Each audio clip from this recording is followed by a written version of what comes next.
The other thing to think about, and this is sort of a related but not exactly the same issue. So what if we have no growth?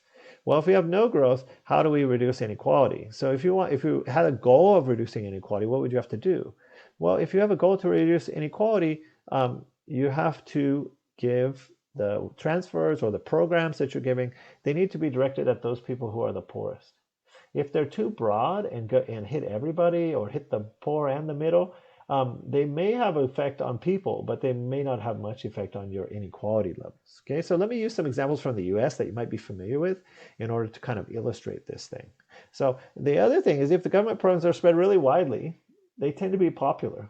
Okay, so some of the most popular programs in the US are spread really widely. Pretty much everyone gets them to some extent, or at least in theory, everyone could potentially get them. Okay, but they often are not going to have a very big effect on inequality, and in some cases they could even make it worse because they are spread to everyone. So they are not really redistributing that much. Okay, so let's give some examples of this.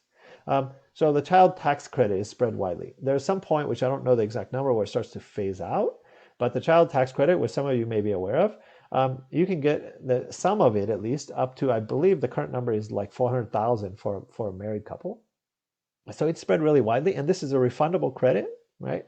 So if somebody doesn't owe taxes or hardly any taxes, they can get it. But even if they're a high earner, a relatively high earner, they can still get it. And then it starts to phase out at some point. So this affects probably most of the income ranges that you would consider from all the way down from low income to what we would consider probably the upper end of the middle class. Okay, and so it's spread very widely, but that will also tend to mean it's not going to do much for inequality. Right?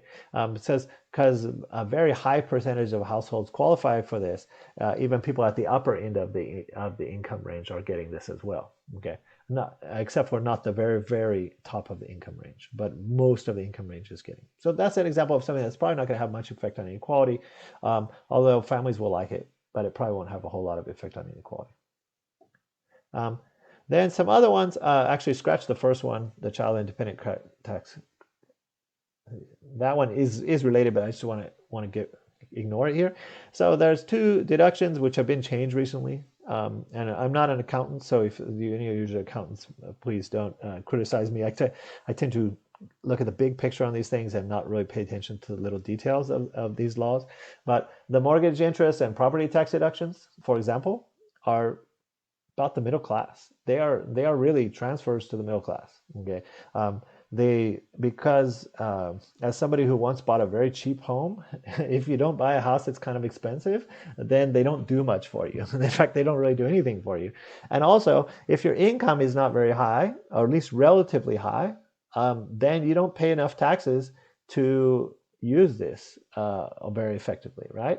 And if you don't have lots of other deductions, you also don't get to use this very effectively. So these are, although they're often in the media and in politics, they're often portrayed as something, helping people buy houses.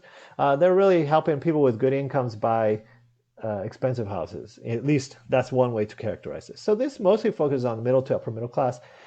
This would actually make inequality worse, and it would actually make the wealth inequality quite a bit worse if it's because it's mostly focused on middle to upper middle. Right, there becomes a point where people are so wealthy that this is not going to be helpful, or their houses and mortgages are above the limit, for example. Yeah. So although this is often targeted as being more broadly spread, it's really targeted at the middle class. And then finally, we have programs targeted specifically at low income. These will change inequality. So the earned income tax credit is one that's very well known. Food stamps as well. They're narrowly targeted at low income households. Okay, so people in many of these programs, I think the limit is around 2 times the poverty line. So either in poverty or near poverty, and these will bring bigger changes in inequality because only that group is getting them, and so it's lifting up that bottom end of our Lorentz curve, and it's pushing everything a little bit closer to the equality line.